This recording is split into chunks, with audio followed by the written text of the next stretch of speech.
Hello and welcome to Billy Ho Sports, another Belmont weekend race preview for you. This one is going to be the Woody Stevens, has some of the best 3-year-old sprinters in the business. Post draw for the Belmont Stakes is at 5 o'clock. My post draw show will be tomorrow with analysis and all that kind of good stuff. Maybe past performances and some early selections. Today's just going to be a preview of the Woody Stevens. I'll probably get a deeper dive because past performances weren't out yet. So we'll get into that later on in the week. We got plenty of time to do so. But this is going to be a really good opening preview. It's a huge field, a lot of loaded field anyway.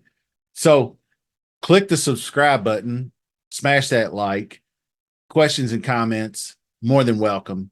Let's get into it. Number 1, Bookham Dano. That's trained by Derek Ryan and Irad Ortiz aboard. This speedster racked up some stakes victories early in his career.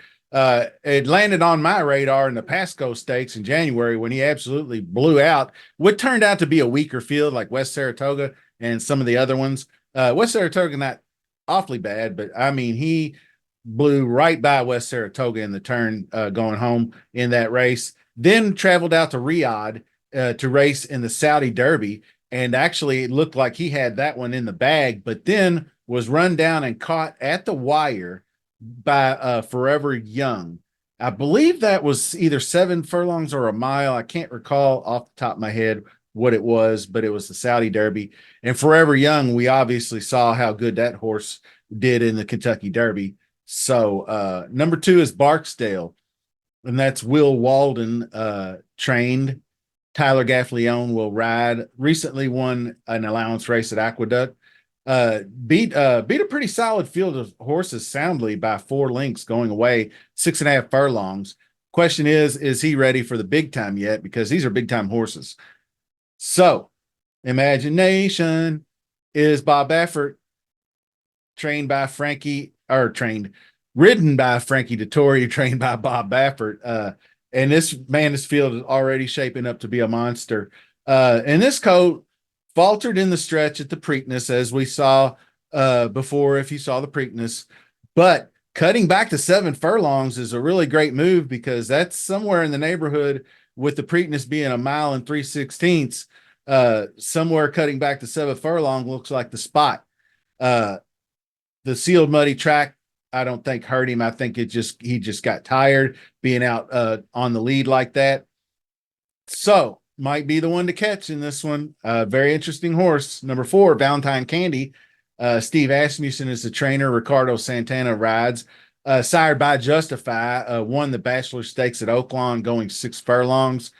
Previous to that, ran off 3 straight black type stakes at Oaklawn, going from December into January, or into February, I should say. And so Valentine Candy, a formidable sprinter.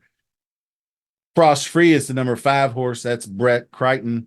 Jose Ortiz will ride second to Valentine Candy in that Bachelor, 2 back.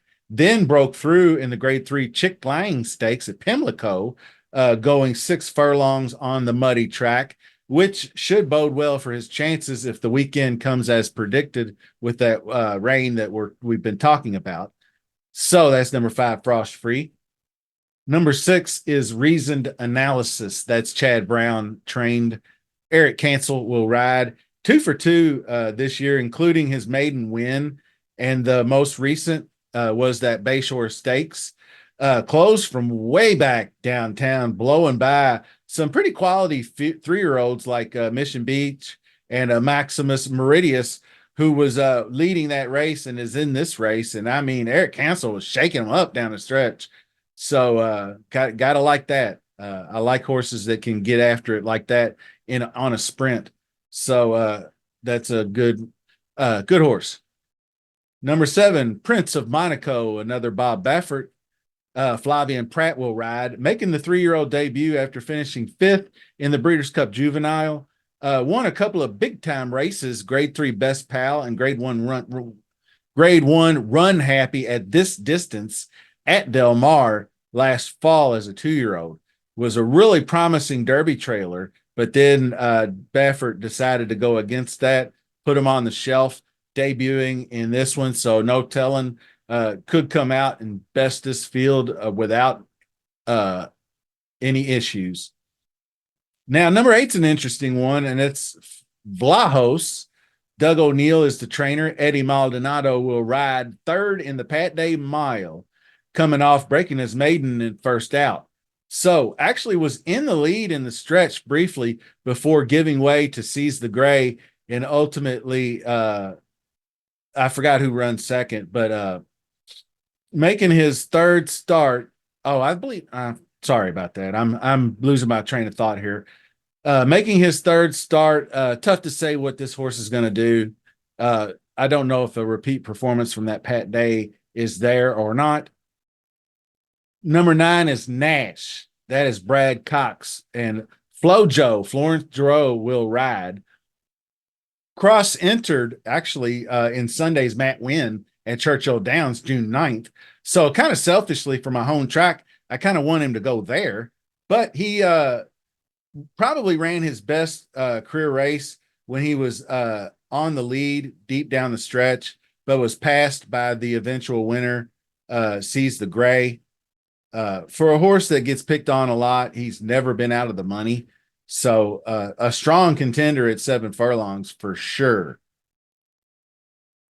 Number 10 is Nutella Fella. Gary Contessa is the trainer. Junior Alvarado will ride, making his return this week off an injury that sidelined him last fall, had to have surgery. Shocked the field 54-1 shot in the hopeful grade 1 at the Spa, going this distance, 7 furlongs. Lot to ask of him, Gary Contessa admittedly said, but this is the proper spot for him. It's the distance he thinks he's best at. So I don't know if maybe an off track could go either way if for that one. So number 11, Maximus Meridius. Robert Reed is the trainer.